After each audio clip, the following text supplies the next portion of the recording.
যা হতে চেয়েছিল তাই হয়েছে।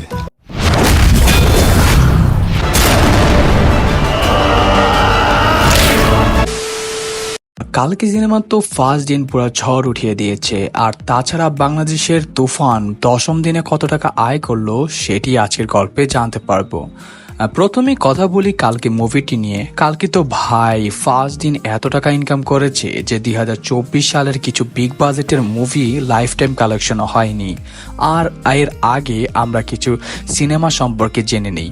প্রথমত মুভিতে হিরো হলো প্রভাস, যে কিনা বাহুবলীর পর তেমন সাকসেস পায়নি। দ্বিতীয়ত সিনেমাটা স্টোরি হিন্দু মিথোলজি একটা গুরুত্বপূর্ণ ফিউচার টাইম থেকে নেওয়া হয়েছে।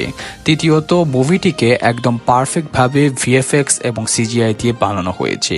কালকের জন্য একটা প্লাস পয়েন্ট হলো এখানে পুরো প্যান ইন্ডিয়ার থেকে সুপারস্টার নেওয়া হয়েছে, যাদের বর্তমান মার্কেট ডিমান্ড অনেক বেশি। তাই তো সিনেমাটার অ্যাডভান্স বুকিং ইন্ডিয়ান সিনেমার সব রেকর্ড ভেঙে ফেলেছে। আর আপনিও শুনলে অবাক হবেন যে কালকে মুভিটি নিজের ওপেনিং ডেতে টিকিট সেল করেছে 10 লক্ষেরও বেশি, যেটা ইন্ডিয়ান টাকাতে দাঁড়ায় 75 কোটি রুপি। এক কথায় মুভিটি অ্যাডভান্স বুকিং থেকে 100 থেকে 150 কোটি টাকা কালেকশন করবে। আর অনেক বড় বড় ট্রেড অ্যানালাইসিস্টরা বলছে যে মুভিটি প্রথম দিনেই কমপক্ষে 300 কোটি টাকা ইনকাম করবে।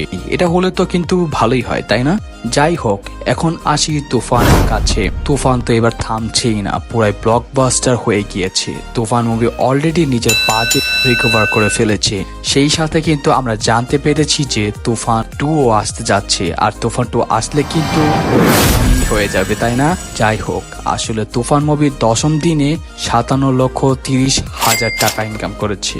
আর রিপোর্ট থেকে জানা গেছে আজকে সহ বাংলাদেশ থেকে মোট কালেকশন করেছে 24 কোটি 25 লক্ষ টাকা, যেটা বাংলাদেশের জন্য কিন্তু অনেক বেশি প্রশংসনীয়।